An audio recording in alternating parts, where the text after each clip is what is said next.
je pense que là c'est bien. Ok. Bonjour et bienvenue sur ma chaîne. Pour celles qui sont nouveaux, hello, n'hésite pas à t'abonner. Et pour celles qui me connaissent déjà, qui me suivent déjà, merci de toujours être là. Et voilà, n'hésitez pas à mettre un pouce bleu si vous aimez bien cette vidéo. Aujourd'hui c'est une autre différente vidéo. Car j'ai décidé aujourd'hui de vous montrer la vraie Kayla et de raconter un peu mon histoire. Parce que c'est vrai que la plupart d'entre vous, vous me connaissez à travers la télé. J'ai fait 3-4 télés et vous me connaissez à travers de ça. Mais moi, maintenant, j'aimerais bien que vous sachiez qui je suis vraiment. Car en fait, c'est vrai que j'ai eu plusieurs demandes pour faire des interviews. J'ai jamais fait parce que je voulais toujours garder mon carapace et jamais montrer mes faiblesses en fait. Mais aujourd'hui, j'ai envie de vous montrer qui est-ce que je suis vraiment et comment est-ce que en fait je suis venue qui je suis aujourd'hui. Parce que sachez que dans la vie, si une telle personne est comme ça, sachez qu'il y a des actes qui ont fait qu'elle est devenue comme ça. Donc moi j'ai envie de raconter mon histoire. C'est vrai que je suis un peu stressée. J'ai mon téléphone ici avec plusieurs points à aborder. Donc je ne veux pas trop tarder, on va commencer tout de suite avec la vidéo. Donc on va commencer avec les débuts, mon enfance. Alors moi j'ai grandi dans une famille turque. Donc mes deux parents ils sont turcs. Je suis l'aînée de la maison. J'ai un petit frère et une petite sœur à cette époque-là. Entre temps j'ai une nouvelle sœur. Bref, donc et j'habitais ensemble dans une maison avec mes grands-parents de côté de mon père. Voilà, jusqu'à ce que là tout va bien. Et vers mes 10 ans, mes parents, ça allait pas du tout. Ils ont décidé, c'est plutôt ma mère qui a décidé de se divorcer de mon père. Et ça a été vraiment une décision très très radicale le jour au lendemain. Donc je me rappelle très très bien. Mes parents c'est en dispute. Et on dormait dans la chambre d'amis. Et ma mère, je me réveille, elle est en train de pleurer. Je dis oula, il y a quoi? Et en fait, elle m'a dit à partir d'aujourd'hui, c'est fini avec ton père, il ne rentre plus chez nous, on va divorcer et on va déménager. Donc pour moi, j'étais choquée. J'avais à cette époque-là mon petit frère qui avait, je crois, 2 ans, ma soeur qui avait 7 ans. Donc j'étais, non elle avait 6 ans, j'étais choquée, je te dis ok. En plus sachez que moi j'étais très très très fille à papa, donc cette nouvelle là ça m'avait vraiment pris, je m'attendais vraiment pas quoi, j'étais tombée 10 000 étages, donc je voulais pas accepter. Soit c'est passé ce qui s'est passé, c'était une divorce pas facile. Donc j'ai beaucoup souffert par rapport à ça aussi, je pense. Quand mes parents ils sont divorcés, forcément je restais avec ma mère. Elle avait besoin de soutien avec des enfants et tout, les amener à l'école, faire à manger car elle devait enchaîner les boulots. Et mon père en fait, il faisait sa vie de son côté. Voilà, donc après le divorce, je n'ai pas parlé pendant des années. Ensuite, il était revenu dans ma vie vers mes 14-15 ans, je pense. Et c'était plus la même chose parce que moi, j'avais une tristesse sur moi vu qu'il nous avait abandonnés à mes yeux. Il avait entre-temps une nouvelle femme, un nouvel enfant et tout. Et j'arrivais pas à accrocher avec cet nouvel environnement de famille car je voulais pas accepter quoi. Et de l'autre côté, ma mère aussi, elle avait refait sa vie avec mon beau-père actuellement. Ils sont toujours ensemble. Et du coup avec mon père et tout, voilà, j'avais essayé mais j'arrivais pas. En plus il était méchant avec ma mère et tout. Donc j'avais décidé de couper les plombs vers mes 15-16 ans. Et de là on n'a plus parlé jusqu'à mes 21 ans, ouais. Donc ça fait quand même un grand moment dans ma vie, une grande période de ma vie quand mon père il a loupé ma proclamation, quand je commence à conduire, j'avais fait Miss Belgique, plein de trucs dans ma vie qui étaient importants pour moi, j'ai pas dû le partager avec lui. Donc c'est vrai que j'avais un gros manque par rapport à ça. Et avec mon beau-père, ça n'a pas toujours été facile, j'arrivais pas à accrocher avec lui car c'est vrai que j'étais un enfant pas facile car j'avais trop du mal à accepter la divorce de mes parents. Donc voilà, on arrive, en fait c'est un peu tous liés. Donc vu que mes parents ils sont divorcés, j'étais beaucoup avec mes copines et tout, j'avais besoin de me changer les idées, me faire plaisir et tout, sortir, rigoler, nanana, pour me changer les idées. Parce que sachez une chose avec moi, j'avais des problèmes à la maison, mais dans la vraie vie je le montrais à personne. Voilà, j'ai toujours été comme ça. Ça m'arrivait de pleurer avant de partir à l'école, et dès que je sortais, je mettais un pied devant la porte, sourire, j'étais hello, j'étais trop gentille, bon délire avec tout le monde et tout, car j'ai toujours été comme ça. Après peut-être qu'il y en a entre vous aussi qui ont des parents divorcés mais qui n'ont pas vécu comme ça comme moi. Mais moi je suis très très sensible, et sachez que quand je vois que les gens que j'aime ils sont tristes, ça m'affecte aussi en fait. Je deviens triste avec eux. Donc voilà, ça m'avait beaucoup touchée. Après, il y a beaucoup de détails que j'ai pas forcément envie d'en parler. Les raisons de divorce et tout, bref, c'est trop compliqué. Après, c'était pas un divorce amical non plus. C'était très compliqué. Donc c'est un truc qui m'a vraiment marqué dans ma vie. Ce qui fait que je me suis mise en couple très jeune. Donc je me suis mise en couple vers mes 14 ans, 13-14 ans. Ce qui est très jeune, hein. Je veux dire, maintenant j'ai une fille, je veux jamais casser mon couple à 13 ans parce que, allô quoi. Mais vu que moi, dans ma tête, j'étais tellement mature, j'étais entre guillemets le bras droit de ma mère à la maison, je gérais tout avec elle et tout, j'amenais les enfants à l'école et tout. J'étais quand même plus mature pour mon âge aussi, on va pas se mentir. Donc je m'étais mis en couple vers mes 13-14 ans avec quelqu'un de plus âgé. À l'époque, mon ex, voilà, lui, il avait 17-18 ans. Donc c'est quand même beaucoup. Là, lors d'aujourd'hui, 4 ans, c'est pas énorme. Mais quand t'as 13 ans, tu seras avec quelqu'un de 18 ans ou 17 ans, c'est énorme, ça se fait pas. Tu vois ce que je veux dire? Donc, mais j'avais besoin de ça, j'avais besoin d'un homme dans ma vie entre guillemets. Voilà, c'est pour ça que peut-être que j'ai choisi quelqu'un de plus âgé parce que je voulais me sentir en sécurité, combler le vide de mon père. Voilà, j'ai toujours cherché à combler le vide de mon père. Ça me rend émotionnelle, attendez. J'ai pas envie de pleurer sur YouTube, c'est pas moi quoi. Bref, donc j'ai toujours cherché à combler le vide de mon père.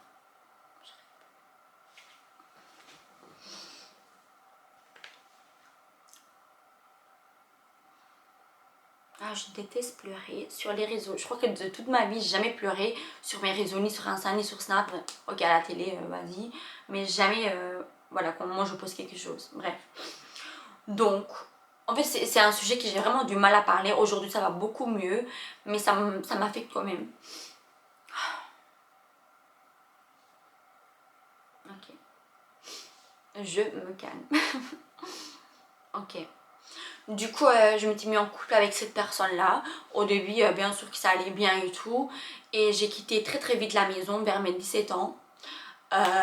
Et j'étais partie habiter avec mon ex en question. Pour moi, c'est l'amour de ma vie. Je voulais absolument pas le lâcher. Alors qu'il y avait toi, tromperie, manipulation, violence, physique, verbale, tout. Voilà, j'aurais tout vécu. Mais c'est juste que je l'ai accepté. Pourquoi? Parce que je voulais pas être seule. J'arrive pas. J'arrive pas à filmer cette vidéo, je sais pas pourquoi. Je sais même pas si je vais le poster parce que j'arrive pas. J'aime pas. Ok, j'aime pas. En plus, mon maquillage, je suis trop bien maquillée en plus. Bref, du coup, je pense que tout est lié par rapport à ça. Je pense que c'est pour ça que j'avais toujours une grande bouche. Après, je pense que c'est mon caractère aussi. Mais c'est juste que je voulais pas que les gens ils m'abandonnent.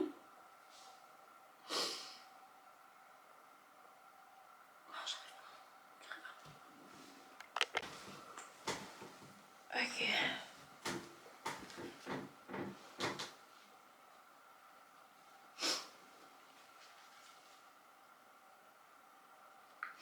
Ok, ça y est, je me suis un peu calmée. J'ai pris un mouchoir au cas où. Donc c'est pour ça que j'avais toujours une grand caractère parce que je voulais pas que les gens ils rentrent dans ma vie pour ensuite m'abandonner. Parce que j'avais trop du mal le fait que mon père il était plus dans ma vie. Après j'avais ma mère.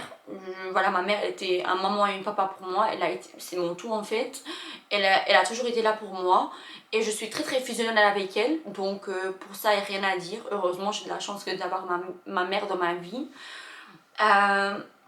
Mais c'est pas la même chose d'avoir une maman et une papa, même si ma mère, grâce à elle, j'ai rien manqué, ok, elle faisait tout, je manquais de rien, donc pour ça je suis reconnaissante à vie.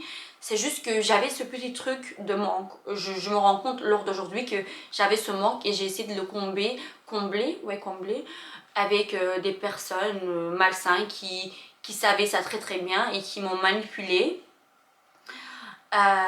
Donc voilà, j'ai vécu une relation très toxique jusqu'à ce qu'il y ait 20 ans.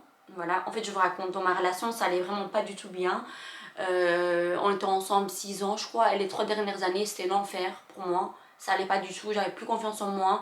Mes copines je le voyais des fois et tout, je faisais comme si tout allait bien. Je disais pas à ma mère non plus. Je disais à personne, je voulais garder ça pour moi. Je voulais pas que les autres soient tristes pour moi parce que je ne me sentais pas prête à le quitter. J'avais peur de me retrouver seule. Donc un jour, j'avais 20 ans, j'étais à l'école avec une copine à moi et j'ai reçu une demande. Attendez, je pleure trop. Donc bref, c'était très très toxique ma relation, mais j'arrivais pas à le quitter. Donc je savais qu'un jour j'allais le quitter, mais j'attendais les bons moments une fois que je me sentirais prête. Mais je l'aimais plus cette personne parce que je peux pas aimer quelqu'un qui me fait autant du mal. Maintenant avec du recul, je me rends compte que je l'aimais vraiment plus, c'est juste que j'avais peur d'être seule. Voilà, donc une fois j'étais à l'école et tout, et, avec ma copine Manon, et j'avais reçu une demande pour faire la télé. Je me dis, oula, est-ce que je vais le faire? Il m'avait fait comprendre que c'était un truc d'amour et tout. Et moi, dans ma tête, je me dis, mais non, je suis encore avec lui et tout. Après, de l'autre côté, moi et Manon, on parlait, on disait, mais meuf, tu t'en fiches quoi, parce que déjà, le mec, il te fait que tromper, t'es malheureuse, va-t'en quoi, genre, vas-y, va le faire quoi. Donc, moi, dans ma tête, je me suis dit, en fait, t'as raison, meuf, je vais le faire. Donc, j'ai décidé de répondre à ce message, je crois, après 2 semaines. Et c'est de là que, je me suis lancée dans le milieu de télé. Et j'étais partie en tournage. Et quand je suis revenue, c'est là que j'ai coupé le pont avec mon ex. J'ai dit, toi et moi, ça va plus le faire. J'avais pris confiance en moi en fait. Parce que quand j'étais partie dans mon premier tournage, Les Princes, je me rendais compte qu'en fait, les gens. En fait, il y a des gens qui m'aiment bien pour qui je suis vraiment en fait. Genre, parce que mon ex, il me manipulait tellement, il me faisait penser en fait. Il voulait que je pense que j'ai un sale caractère, il n'y a personne qui va me supporter, il n'y a personne qui va m'aimer, c'est que lui qui me supporte. Et moi, je pense qu'inconsciemment, je le croyais. Donc c'est pour ça que j'avais peur de me retrouver seule. Et quand j'étais partie dans ce tournage-là, je me suis dit, mais en fait, je m'entends trop bien avec tout le monde, j'ai pas besoin de lui dans ma vie, j'essaie de le faire seule. C'est là que j'ai décidé de lui quitter. Forcément, il ne voulait pas l'accepter. Donc, je lui ai dit, écoute, si tu as envie de me montrer que tu as changé, je suis preneuse, j'aimerais bien le voir. Mais je te promets pas que je vais me remettre avec toi. Ok, une semaine ça va, 2 semaines ça va, troisième semaine, rebelote, plein de trucs comme ça, plein de trucs que j'ai appris par après, plein de tromperies, bref, plein de trucs. Mais ça, je zappe, je m'en fous. C'est juste que pour venir à un point que, voilà, mon enfance, ensuite la relation toxique que j'ai eue, et après mes télés qui... En fait, mes télés m'ont aidé à, en fait, me retrouver, entre guillemets, parce que c'est vrai que à la télé, je suis pas à 100% la personne que je suis dans la vraie vie, parce que dans la vraie vie, je suis douce, je suis gentille et tout, mais à la télé, on voit pas ça forcément. Parce que vas-y, tu joues un rôle, tu sais très bien que t'es à la télé, il faut un peu faire du show. Je pense que j'avais très très bien compris ça aussi. Donc, mais ça m'a quand même aidé. Je regrette vraiment pas de l'avoir fait parce que ça m'a donné confiance en moi en fait. Ça m'a donné confiance en moi de prendre mes correlations de main, de partir dans nos autres pays, alors que le français de 1 c'est pas ma langue maternelle. Je connaissais personne dans ces tournages. Je me suis dit, je vais le faire, je m'en fous, je vais jamais me laisser faire et je vais passer du bon moment. Voilà, c'était ça mon but et je voulais tellement avoir une communauté. Avec qui je pourrais me retrouver, avec qui je pourrais me sentir proche. Comme ça, je me disais, en fait, comme ça, je serais jamais seule, en fait. Comme ça, au moins, j'aurais mes abonnés à qui je peux me confier et tout. Voilà, donc j'avais ça. Et à fur et à mesure que je faisais certaines télés et tout, ça allait beaucoup mieux. Et c'était fini toujours, mais on se parlait et tout. On n'arrivait pas forcément à couper les plombs. Jusqu'à ce que j'ai rencontré mon chéri d'aujourd'hui. J'allais partir dans un concert d'Aya Nakamura et lui il était là aussi, donc on se rencontrait, on parlait, on a passé une bonne soirée et de là on s'est plus lâché et c'est pour ça que lors d'aujourd'hui je sais exactement ce que je veux et ce que je veux pas en fait, parce que tellement j'estime que j'ai souffert avec ma précédente relation que ça m'a tellement ouvert les yeux. C'est peut-être un mal pour un bien, ça m'a préservé de plusieurs trucs. Vu que j'ai tellement souffert, aujourd'hui, j'essaie vers où j'ai envie de me projeter dans le futur. Donc voilà, on est né là. En fait, je sais pas. Je sais pas si vous suivez encore avec moi, si ça a du sens cette vidéo. Voilà, je sais pas.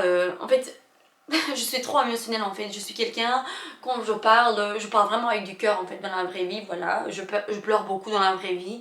Pour celles qui ne le savent pas, je suis une pleurnicheuse, voilà, ça on peut le dire. Mais voilà, lors d'aujourd'hui, je me sens bien. Je me sens bien entourée. J'ai ma mère, j'ai mes soeurs, mes frères, j'ai ma tante, j'ai ma copine, Esther, avec qui je me sens très proche. J'ai mon chéri. Donc voilà, j'ai quand même des gens que j'adore dans ma vie et j'ai plus de personnes toxiques dans ma vie. J'ai coupé aussi beaucoup de copines car l'amitié aussi j'ai quand même souffert entre guillemets. Ça aussi c'est une autre histoire parce que je me sentais aussi abandonnée par mes amis, certains amis quand j'étais plus jeune. Donc c'est pour ça que je pense que je suis pas très amie car j'ai jamais trouvé la copine quoi, qui était toujours là avec moi. Bref, ça je ferai une autre vidéo des amitiés peut-être. Mais pour venir, voilà, aujourd'hui je me sens mieux, ça va mieux. Donc si jamais vous êtes dans une situation pareille, sachez que Dieu il fait tellement bien les choses. S'il ferme une porte, sachez qu'il y en a plusieurs ou une meilleure qui va s'ouvrir à vous. Et je pense que moi je suis un peu la preuve de ça. Donc voilà, là je suis dans une relation où je me sens très bien. C'est même pas pour faire genre, honnêtement. Ça se voit, je crois, aussi à mon visage. Vous l'avez, c'était tous à me le dire. Kayla, tu rayonnes, on t'a jamais vu comme ça, nanana. Même mes proches ils me disaient, waouh, là on te retrouve quoi. Genre, j'étais éteinte pendant des années car j'arrivais pas à être moi-même quoi. Donc là, avec mon père, je sais pas si j'ai fait la deuil de la divorce de mes parents, j'ai toujours du mal encore un peu lors d'aujourd'hui. Mais j'entends, je comprends ma mère, tout à fait, je l'en veux pas du tout. C'est juste que je comprends pas pourquoi mon père il a pu faire certaines choses qu'il a fait. Donc j'ai du mal avec ça. Voilà. Et sinon pour mon ex, je m'en tape clairement. Voilà, au début j'étais triste et tout, mais là franchement je m'en fous. Je suis vraiment très contente que tout s'est passé comme ça. Car maintenant j'ai trouvé l'amour de ma vie, voilà, je peux le dire. Ça paraît un peu fou après, au bout d'un an de dire ça, mais quand c'est les bons, tu le sais.